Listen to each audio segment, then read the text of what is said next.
नमस्कार साथियों, स्वागत है आपका एक बार फिर से चैनल में।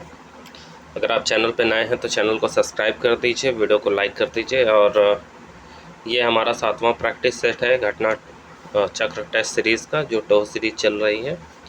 ठीक है, तो बिना देर करते हुए चलिए आज के प्रश्नों को शुरू करते हैं हम लोग।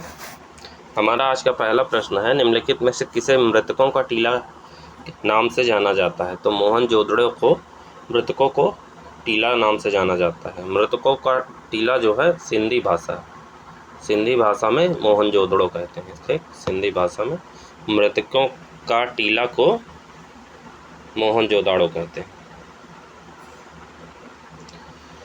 अगला है, ऋग्वेद का प्रमुख देवता कौन है? तो ऋग्वेद का प्रमुख देवता अग्नि है। ठीक है, जिसके लिए ऋग्वेद में 200 सूक्त समर्पित हैं। कितने? 200 सूक्त समर्पित हैं। हालांकि सर्वाधिक प्रमुख देवता इंद्र हैं, जिसके 250 सूक्त हैं। ठीक है, इंद्र के कितने हैं? 250। और अग्नि के कितने हैं? 200। अगला प्रश्न है, महावीर का जन्म कहाँ हुआ था? तो महावीर का जन्म कुंडग्राम में हुआ था। कुंडग्राम वैशाली में। ठीक है, कब हुआ था? 599 ईसा पूर्व। ठीक है, 599 ईसा पूर्व। ये सब आंकड़े याद रखने हैं क्योंकि सही मिलान में पूछा जाता है। अगला प्रश्न है, दीवान खैरात नामक एक अलग विभाग की स्थापना किसने की? तो फिरोज तुगलक ने की थी। ठीक है, फिरोज तुगलक ने दीवान खैरात नाम से एक अलग विभाग बनाया, जिसे क्या कहा गया? दान विभाग। क्या? दान विभाग। खैरात तो आप समझ ही रहे हैं, जैसे हम लोग बोलते हैं कि खैरात में नहीं दे रहे हैं, तो खैरात का मतलब दान ही होता है। अगला प्रश्न है, सूची को मिलाना है। एक तरफ सम्राट है, एक तरफ मकबरा है। अब ये पूछा है कि कौन सा सम्राट कौन से मकबरे को बनवाया। ठीक है, तो बाबर ने जो है, बाबर का मकबरा काबुल। ठीक है, अकबर का मकबरा सिकंदरा, जहांगीर का मकबरा लाहौर, और शाहजहां का मकबरा आगरा में। ठीक है, ये समाधियां हैं। ठीक है, इनकी समाधियां कहाँ कहाँ हैं? तो इनकी समाधियां जो दी गई हैं, सही मिलान में ऑप्शन सी सही हो जाएगा। आगे बढ़ते हैं। अगला प्रश्न है, वह अंग्रेज जिसने सम्राट जहांगीर के दरबार में आकर भेंट किया? तो सर थॉमस रो ने जो है जहांगीर के दरबार में आके भेंट किया था। अवध के अंतिम नवाब थे, तो अवध के अंतिम नवाब कौन थे? वाजिद अली शाह थे। ठीक है, वाजिद अली शाह।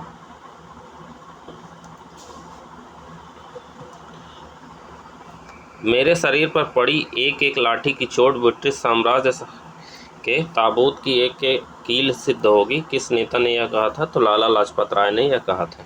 ठीक है, याद रखिएगा, लाला लाजपत राय ने कहा था। क्या हुआ था कि साइमन कमीशन जो है, जो आया था भारत, उसके विरोध में जुलूस हुआ था। ठीक है, उस समय जो है पुलिस द्वारा लाठीचार्ज कर दिया गया, जिसकी वजह से लाला लाजपत राय जो है घायल हो गए, और इतना ज़्यादा घायल हो गए कि उन्हें ये वक्तव्य देना पड़ा कि मेरे शरीर पर पड़ी एक एक लाठी की चोट ब्रिटिश साम्राज्य के ताबूत की एक एक कील सिद्ध होगी। ठीक, आगे बढ़ते हैं। अगला प्रश्न है, स्वतंत्रता प्राप्ति के समय भारतीय राष्ट्रीय कांग्रेस का अध्यक्ष कौन था? तो जेबी कृपलानी थे उस समय भारतीय राष्ट्रीय अध्यक्ष। ठीक है, 1947 में जब भारत आज़ाद हुआ तो कांग्रेस का अध्यक्ष जो है जेबी कृपलानी थे। ठीक है, और 1946 में इन्हें जो है मेरठ अधिवेशन का कांग्रेस अध्यक्ष नियुक्त किया गया। 1946 में कांग्रेस का अधिवेशन हुआ मेरठ में। ठीक है, तो उस समय इनको अध्यक्ष नियुक्त किया गया। अगला प्रश्न है, करजन ने भारत का विभाजन कब किया? तो 1905 में जो है भारत का विभाजन किया था। भारत विभाजन मतलब बंगाल विभाजन। ठीक है, 20 जुलाई 1905 को बंगाल विभाजन के निर्णय की घोषणा की गई, जिसके परिणाम स्वरूप क्या हुआ कि 7 अगस्त 1905 को कलकत्ता के टाउन हॉल में स्वदेशी आंदोलन की घोषणा की गई। फिर उसके बाद ये हुआ कि 16 अक्टूबर 1905 को बंगाली विभाजन प्रभावी हो गया। ठीक है, ये बंगाल जो विभाजन है वो प्रभावी हो गया, मतलब लागू हो गया। इस दिन पूरे बंगाल में शोक दिवस के रूप में मनाया गया। रविन्द्रनाथ टैगोर के जो है सुझाव पे इस दिन को संपूर्ण बंगाल में राखी दिवस के रूप में मनाया गया। तो अगर कोई पूछे कि राखी दिवस बंगाल में कब मनाया गया, तो 1905 में जो है 16 अक्टूबर को। कब?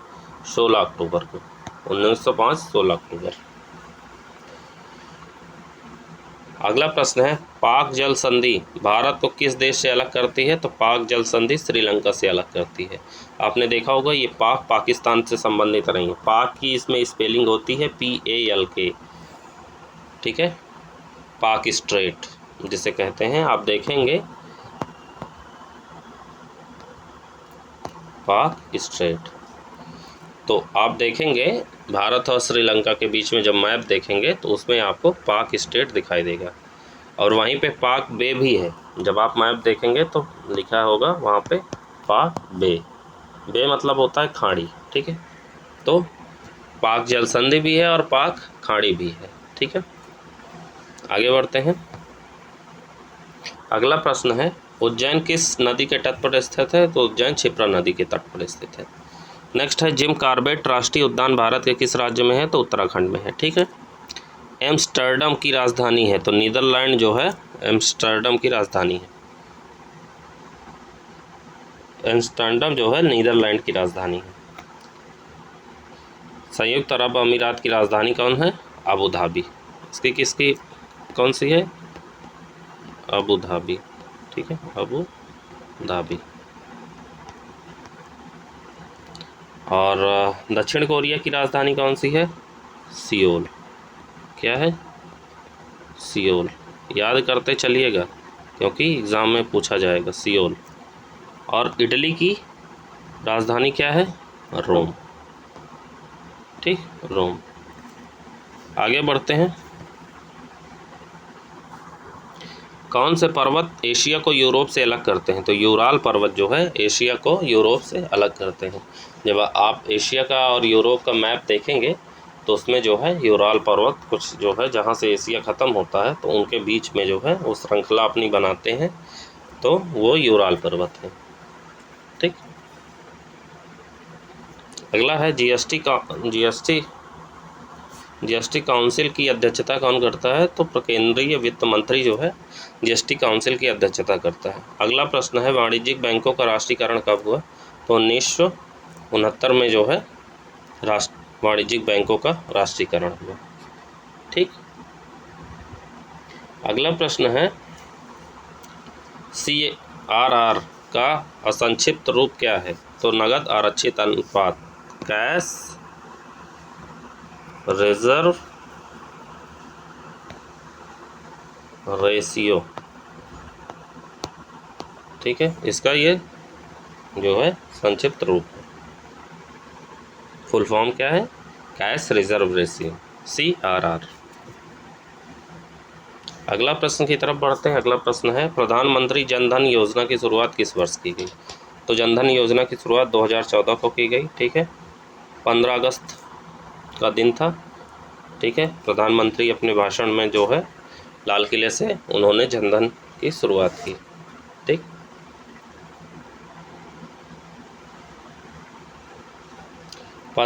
देखिए क्या हुआ था कि 15 अगस्त को घोषणा की और फिर 28 अगस्त से 28 अगस्त अगर जो है अगर ये पूछे शुरुआत, पहले तो ऐसा स्टेटमेंट नहीं देगा जो है कि घोषणा कब की गई, ये शुभारंभ कब किया गया, लेकिन अगर पूछ ले कि घोषणा की गई तो घोषणा 15 अगस्त 2014, अगर घोषणा पूछ ले तो 28 अगस्त 2014, ठीक है। अगस्त के ही महीने में 28 अगस्त को इसकी शुरुआत कर दी गई। आगे बढ़ते हैं। अगला प्रश्न है, आर्थिक कार्यों के क्षेत्र मुख्यतः कितने भागों में बटे हुए हैं? तो 3 भागों में बटे हुए हैं, ठीक है। कौन कौन से? प्राथमिक, द्वितीयक और तृतीयक, ठीक है, तृतीयक, याद रखिएगा। अगला प्रश्न है, भारतीय संविधान की प्रस्तावना में किस प्रकार के न्याय की बात नहीं कही गई है? तो लोकतांत्रिक न्याय की बात नहीं कही गई है, उसकी जगह सामाजिक, आर्थिक और राजनैतिक न्याय की बात कही गई है। सामाजिक, आर्थिक और न्याय, ठीक है, राजनैतिक। अगला प्रश्न है, अभिव्यक्ति की स्वतंत्रता किस मौलिक अधिकार के अंतर्गत आती है? तो स्वतंत्रता के अधिकार के अंतर्गत आती है, अनुच्छेद 19, ठीक है, अनुच्छेद 19 के तहत स्वतंत्रता का अधिकार, ठीक है। तो जो अभिव्यक्ति की स्वतंत्रता है वो अनुच्छेद 19 का में वर्णित है। ठीक है, ये सब। अगला प्रश्न है, निम्नलिखित में से कौन से भारतीय संसद के संगठक हैं? तो इसमें तीनों जो है भारतीय संसद के संगठक हैं, राष्ट्रपति, राज्यसभा और लोकसभा। ठीक, इन तीनों से मिलकर संसद बनती है। भारत में उच्च न्यायालय की मुख्य न्यायाधीश बनने वाली पहली महिला कौन थी? तो लीला सेठ, उनका नाम कई बार ये पूछा गया है प्रश्न। लीला सेठ जो है उच्च न्यायालय की पहली मुख्य न्यायाधीश थी। ठीक है, जो महिला थी, महिला पूछा है तो लीला सेठ। ठीक है, कहाँ के उच्च न्यायालय की? तो हिमाचल प्रदेश। ठीक है, यह हिमाचल प्रदेश, याद रखिएगा, हिमाचल प्रदेश है।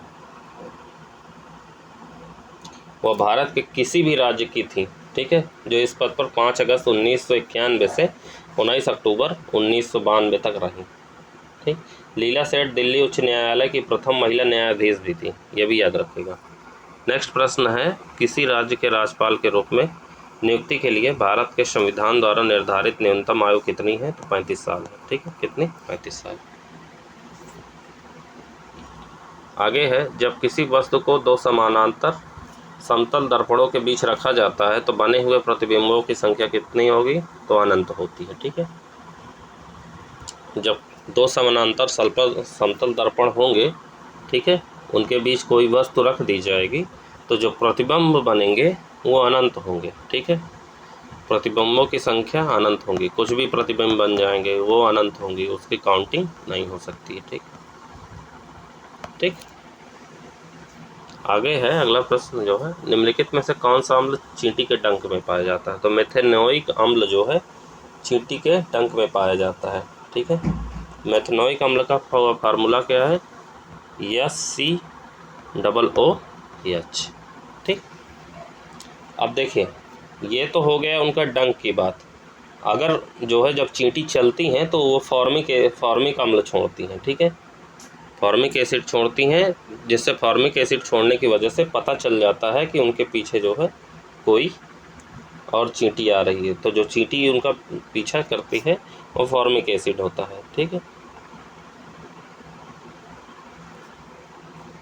अगला प्रश्न है, निम्नलिखित में से किस अम्लों को अम्ल का राजा कहा जाता है? सल्फ्यूरिक अम्ल को अम्लों का राजा कहा जाता है।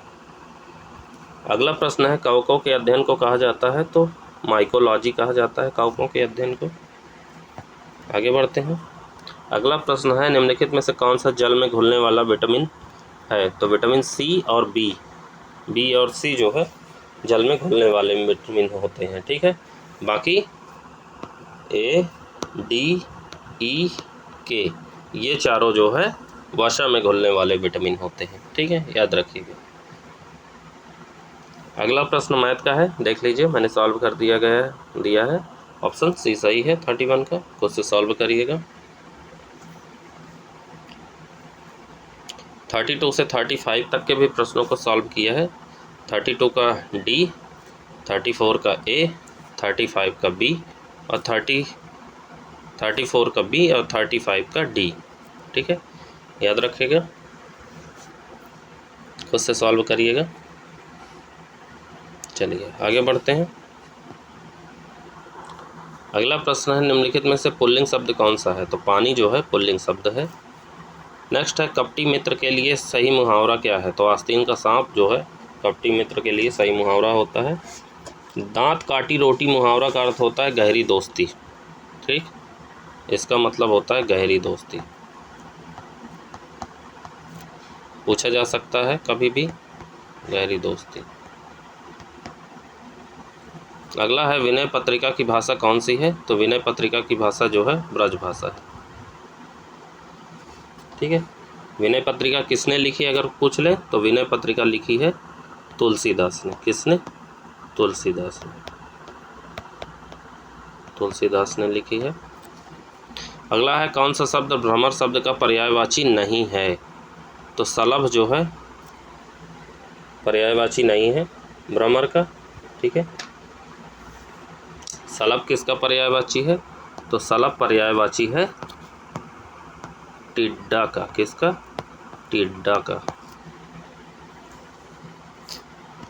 आगे बढ़ते हैं। अगला प्रश्न है, निम्नलिखित वाक्यों में शुद्ध वाक्य है तो श्री कृष्ण के अनेक नाम हैं, ये शुद्ध है, बाकी सारे अशुद्ध हैं। ठीक है, अनेकों नहीं होगा, ये देखिए ये गलत लिखा है।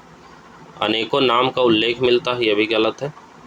अनेकों नामों से पुकारा जाता है, ये भी गलत है। आगे इंग्लिश का पैराग्राफ दिया है, इसको पढ़ेंगे और आंसर जानेंगे। ठीक।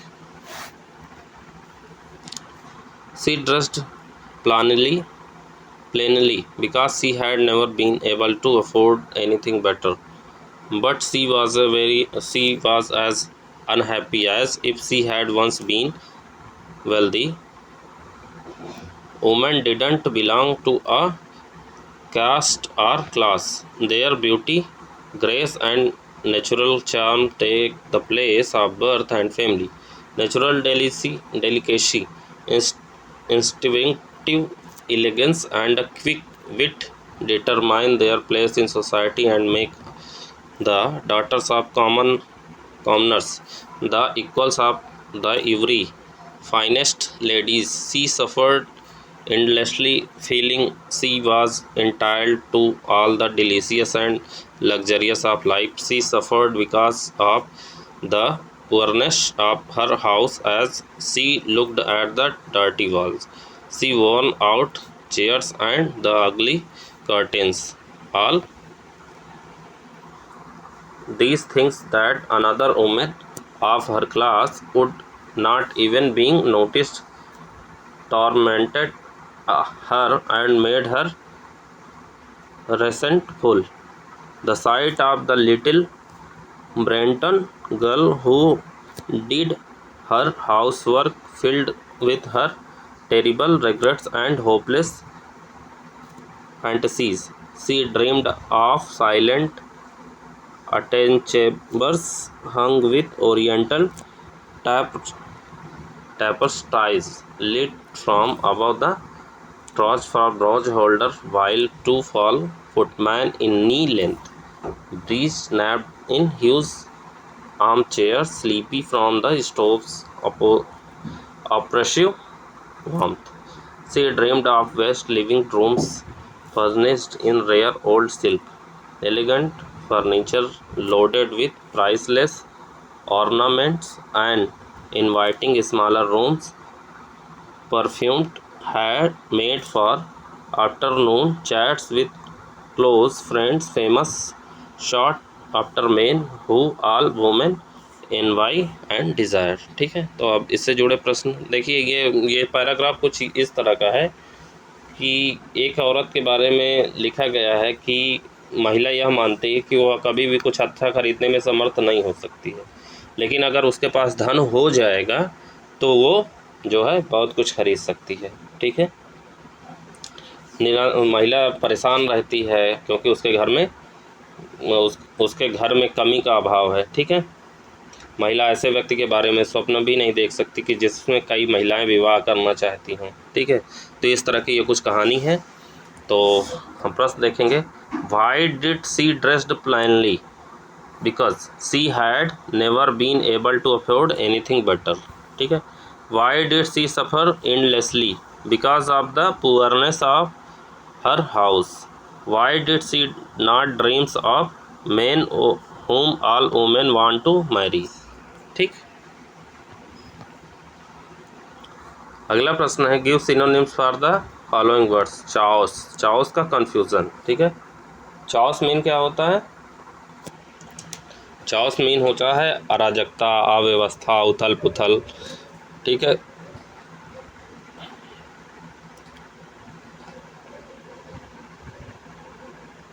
तो उसी तरह जो है संबंधित है कन्फ्यूज़न। कन्फ्यूज़न मतलब क्या होता है? अव्यवस्था या गड़बड़ी। अगला है, give antonyms for the following words. लिखा है कंसीटेटेड। कंसीएटेड, कंसीएटेड मीन क्या होता है? कंसीएटेड मीन होता है अभिमानी, अहंकारी। ठीक है, तो इसका आंसर हो जाएगा मॉडेस्ट। मॉडेस्ट मीन क्या होता है? आडंबरहीन, दिखावा रहित, शालीन, विनीत, सविनय। ठीक है, और इसका क्या हो जाएगा? हम्बल हो जाएगा, जेनरस हो जाएगा। ठीक, इस तरह के शब्द हो जाएंगे। आगे बढ़ते हैं, अगला प्रश्न देखिए। रीजनिंग से संबंधित है। 46 से लेके 46 का जो है लोहार हो जाएगा। किस तरह छेनी का काम मूर्तिकार के पास होता है तो निहाई का काम लोहार के पास होता है। अगला देखिए 47 का बी हो जाएगा, सॉल्व करिएगा। 48 का ब्लड रिलेशन है, सी हो जाएगा।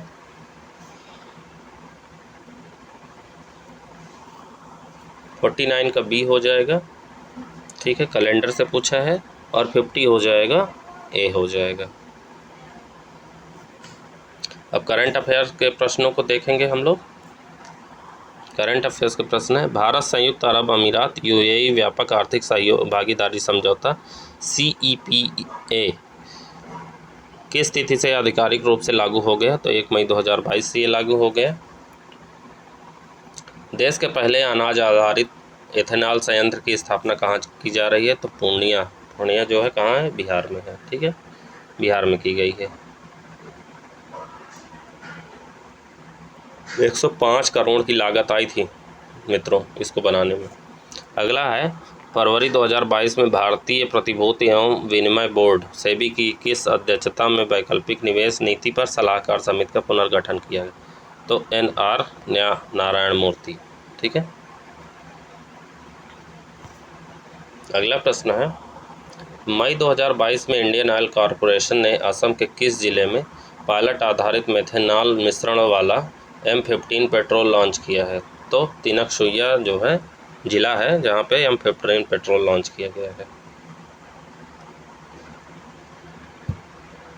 अगला प्रश्न है, हाल ही में भारतीय विज्ञान संस्थान IISc बेंगलुरु के नेतृत्व में किए गए अध्ययन में किस नदी में माइक्रो प्लास्टिक पाया गया है जिसके कारण मछलियों में विकास प्रभावित हो रहा है? तो कावेरी नदी में जो है अध्ययन किया गया तो उसमें माइक्रो प्लास्टिक के जो है कण पाए गए हैं। नेक्स्ट है, मार्च 2022 में केंद्रीय मंत्री नितिन गडकरी ने नई दिल्ली में विश्व की सबसे उन्नत तकनीकी विकसित green hydrogen fuel cell electric वाहन लॉन्च किया। लॉन्च किए गए वाहन का नाम क्या है? तो टोयोटा मिराई नाम है, ठीक है, क्वेश्चन पूछा जा सकता है, याद रखिएगा। आगे बढ़ते हैं। अगला प्रश्न है, फरवरी मार्च 2022 में 5 राज्यों में विधानसभा चुनाव संपन्न हुआ, ठीक। विकल्प में कौन सा राज्य 5 राज्यों में शामिल नहीं है? तो सिक्किम शामिल नहीं है, पंजाब, उत्तराखंड, गोवा, ठीक है, इन जगहों पे चुनाव हुए थे, पता ही होगा। पंजाब है था, उत्तर प्रदेश था, गोवा था, मणिपुर था, उत्तराखंड था।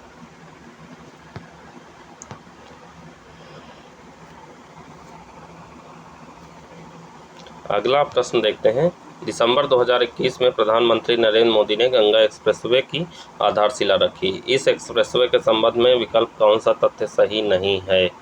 तो यह एक्सप्रेसवे मेरठ जिले के बिरमती गांव शुरू होकर वाराणसी जिले के समनपुर गांव तक समाप्त होगा। ये गलत है। कहाँ से शुरू होगा? ये जो है शुरू होगा गंगा एक्सप्रेसवे मेरठ जिले के बिजौली गाँव से। कहाँ से? मेरठ जिले के बिजौली गांव से, ना कि बिरमती गांव से, बिजौली गांव से शुरू होके वाराणसी जिले के, ठीक है,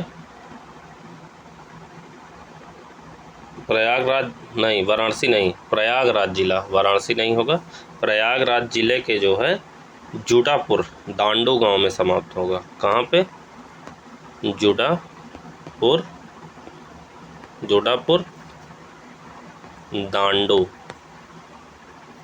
दांडू गांव में समाप्त होगा, ठीक है। इसकी लंबाई कितनी है? 593.947 किलोमीटर, ठीक है, लगभग 594 किलोमीटर, याद रखिएगा। आगे बढ़ते हैं। अगस्त 2021 में राष्ट्रपति ने से मंजूरी मिलने के बाद 127वें संविधान संशोधन विधेयक 2021 को किस अधिनियम के रूप में अधिसूचित किया गया है? तो 105वां संविधान अधिनियम 2021 के रूप में अधिसूचित किया गया है, ठीक है। इस अधिनियम में सामाजिक एवं शैक्षणिक रूप से पिछड़े वर्गों की पहचान करने की राज्यों की शक्ति को बहाल करने का प्रावधान किया गया है। नेक्स्ट है, नवंबर 2021 में कौन स्वीडन की पहली महिला प्रधानमंत्री चुनी गई है? तो कौन चुनी गई है? मैग्डालेना एंडरसन, ठीक है, आगे बढ़ते हैं। हरि प्रसाद चौरसिया बजाने के लिए जाने जाते हैं, तो बांसुरी बजाने के लिए हरि प्रसाद चौरसिया को जाना जाता है। द्वीप क्षेत्रों सहित भारत के समुद्र तट की अनुमानित लंबाई कितनी है, तो 7516.6 किलोमीटर अनुमानित लंबाई है इसकी, ठीक है, समुद्र तटों की, याद रखिएगा। अगला है, निम्नलिखित में से कौन सा देश आसियान सदस्य नहीं है, तो इसमें चीन जो है आसियान सदस्य नहीं है। अगला प्रश्न है, बीसी राय पुरस्कार किस क्षेत्र में दिया जाता है, तो चिकित्सा क्षेत्र में जो है बीसी राय पुरस्कार दिया जाता है। नेक्स्ट है, निम्नलिखित में से दुनिया का सबसे छोटा पक्षी कौन है, तो हमिंग बर्ड जो है दुनिया का सबसे छोटा पक्षी होता है। आपने जो है उसकी फ़ोटो नहीं देखी तो मैं आपको दिखा देता हूँ फ़ोटो उसकी। देखिए दोस्तों, यही है हमिंग बर्ड, जो कि दुनिया का सबसे छोटा पक्षी है, ठीक है, या चिड़िया है, ठीक है, यही इतना छोटा होता है, ये दुनिया का सबसे छोटा पक्षी है। चलिए आगे बढ़ते हैं। हमारा अगला प्रश्न है, धनपत राय श्रीवास्तव किस नाम से मशहूर हैं, तो प्रेमचंद के नाम से मशहूर हैं। प्रेमचंद को आप जानते ही होंगे, ठीक है, मुंशी प्रेमचंद, धनपत राय प्रेमचंद के नाम से मशहूर हैं, जिन्होंने क्या लिखा, निर्मला लिखा, गोदान लिखा, गबन लिखा, कर्मभूमि लिखी, रंगभूमि लिखी, कपन लिखा, पूस की रात लिखी, बूढ़ी काकी लिखी, ठीक है, इनकी ये सब कहानियाँ और उपन्यास हैं। अगला है, अप्रैल 2022 में मीडिया फाउंडेशन द्वारा वर्ष 2021 में उत्कृष्ट महिला पत्रकार का चमेली देवी जैन पुरस्कार किसे प्रदान करने की घोषणा की गई है, तो आंसर देख लेते हैं। आरिफा जौहरी को प्रदान किया गया। अगला है, किस देश ने पुरुषों की बैडमिंटन टीम प्रतियोगिता थॉमस कप 2022 का खिताब जीता, तो भारत का जो है, भारत ने ये जीता है। अगला प्रश्न है, crunch time Narendra Modi's national security crisis नामक पुस्तक किसने लिखी है, तो डॉक्टर श्रीराम चौलिया ने लिखी है, ठीक है। अगला है, प्रतिवर्ष पृथ्वी दिवस कब मनाया जाता है, तो 22 अप्रैल को प्रतिवर्ष पृथ्वी दिवस मनाया जाता है। आगे बढ़ते हैं। अगला प्रश्न है, जीवन में बहुत अंधकार है और अंधकार की ही भांति अशुभ और अनीति है। कुछ लोग इस अंधकार को स्वीकार कर लेते हैं और तब उनके भीतर जो प्रकाश तक पहुंचने और पाने की आकांक्षा थी वह क्रमशः क्षीण होती जाती है। मैं अंधकार की इस स्वीकृति को मनुष्य का सबसे बड़ा पाप कहता हूँ। यह मनुष्य का स्वयं अपने प्रति किया गया अपराध है। उसके दूसरों के प्रति किए गए अपराधों का जन्म इस मूल पाप से ही होता है। यह स्मरण रहे कि जो व्यक्ति अपने ही प्रति इस पाप को नहीं करता है वह किसी के भी प्रति पाप नहीं कर सकता है, किंतु कुछ लोग अंधकार के स्वीकार से बचने के लिए उसके अस्वीकार में लग जाते हैं। उनका जीवन अंधकार के निषेध का ही सतत उपक्रम बन जाता है। प्रश्न देख लेते हैं। प्रश्न है कि गद्यांश में अंधकार शब्द किस ओर संकेत करता है, तो अपराधों की ओर संकेत करता है। अगला है, लेखक ने किसे सबसे बड़ा पाप कहा है, तो अंधकार को स्वीकार कर लेना जो है सबसे बड़ा पाप कहा है लेखक ने। जब व्यक्ति स्वयं के प्रति किए गए अन्याय शोषण के विरुद्ध आवाज़ नहीं उठाता तो क्या होता है, इससे दूसरों के प्रति अन्याय शोषण को बढ़ावा मिलता है। आगे बढ़ते हैं। अगला प्रश्न, अंधकार का निषेध किस ओर संकेत करता है, यह मानना कि समाज में अन्याय शोषण बुराइयां नहीं हैं। आगे बढ़ते हैं। इस गद्यांश का मुख्य उद्देश्य क्या है, तो इस गद्यांश का मुख्य उद्देश्य क्या है, अन्याय और बुराइयों को दूर करने के लिए प्रेरित करना। एक और गद्यांश है, उसको भी पढ़ लेते हैं, देखते हैं। मनु बहन ने पूरे दिन की डायरी लिखी लेकिन एक जगह लिख दिया सफाई वगैरह की, ठीक है, ये स्टेटमेंट लिख दिया। गांधी जी प्रतिदिन डायरी पढ़कर उस पर अपने हस्ताक्षर करते थे। आज की डायरी पर हस्ताक्षर करते हुए गांधी जी ने लिखा, काटने की गति का हिसाब लिखा जाए, मन में आए हुए विचार लिखे जाएं, जो पढ़ा हो उसकी टिप्पणी लिखी जाए, वगैरह का उपयोग नहीं होना चाहिए। डायरी में वगैरह शब्द के लिए कोई स्थान नहीं है। ठीक, जिसने जो पढ़ा हो वह लिखा जाए। ऐसा करने से पढ़ा हुआ कितना पच गया है यह मालूम हो जाएगा। जो बातें हुई हों वो लिखी जाएं। मनु ने अपनी गलती का एहसास किया और डायरी विधा की पवित्रता को समझा। गांधी जी ने पुनः मनु से कहा, डायरी लिखना आसान कार्य नहीं है, यह इबादत करने जैसी विधा है। हमें शुद्ध व सच्चे रूप में एक प्रत्येक छोटी बड़ी घटना को निष्पक्ष रूप में लिखना चाहिए, चाहे कोई बात हमारे विरुद्ध ही क्यों न जा रही हो। इससे हमें सच्चाई स्वीकारने की शक्ति प्राप्त होगी। गांधी जी के रोचक संस्मरण से लिए गए।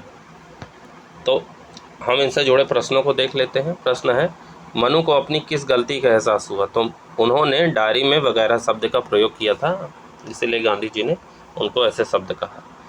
गांधी जी ने वगैरह शब्द पर अपनी आपत्ति क्यों जताई? क्योंकि वगैरह शब्द में कार्य और विचार की स्पष्टता नहीं है। गांधी जी ने डायरी लिखने को इबादत करने जैसा क्यों कहा? क्योंकि दोनों में सच्चाई और ईमानदारी चाहिए। आगे बढ़ते हैं, अगला प्रश्न देखते हैं। डायरी लिखना ही महत्वपूर्ण क्यों है? क्योंकि इसमें व्यक्ति स्वयं का विश्लेषण करता है और स्वयं का मूल्यांकन भी करता है। आगे बढ़ते हैं, अगला प्रश्न देखते हैं। गांधी जी प्रतिदिन डायरी पढ़कर क्या करते थे? तो डायरी पढ़कर हस्ताक्षर करते थे और यह देखते थे कि व्यक्ति अपने कार्य और विचार में किस दिशा में जा रहा है। ठीक, तो अब हमारे जो है 81 से लेके 100 तक के प्रश्न आरेख, तालिका और रेखा चित्रों पर आधारित है, ग्राफ पे आधारित है। तो देख लीजिए 81 से लेके 85 तक के लिए ग्राफ ये बना है।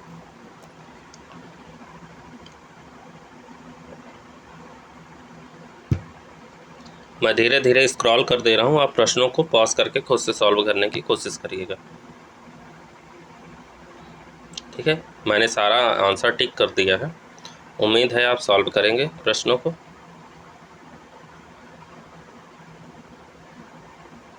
चलिए 86 से 90 तक के लिए प्रश्न ये रहे।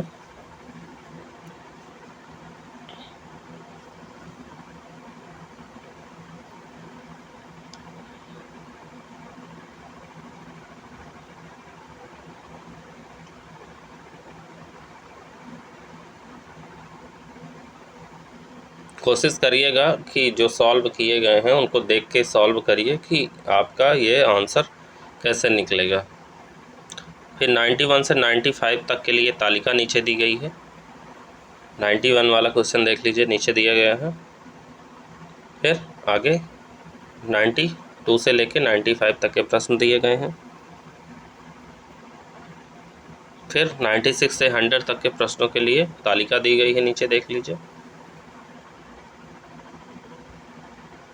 फिर उनके प्रश्न दिए गए हैं। उम्मीद है आप इसको पॉज करके देखेंगे और खुद से सॉल्व करने की कोशिश करेंगे, क्योंकि इसमें जो है सॉल्व कराना थोड़ा सा मुश्किल है। वाइट बोर्ड या स्मार्ट बोर्ड होता तो मैं आपको सॉल्व करा देता, लेकिन इसमें सिर्फ जीएस के और इंग्लिश और हिंदी के प्रश्न हो सकते हैं।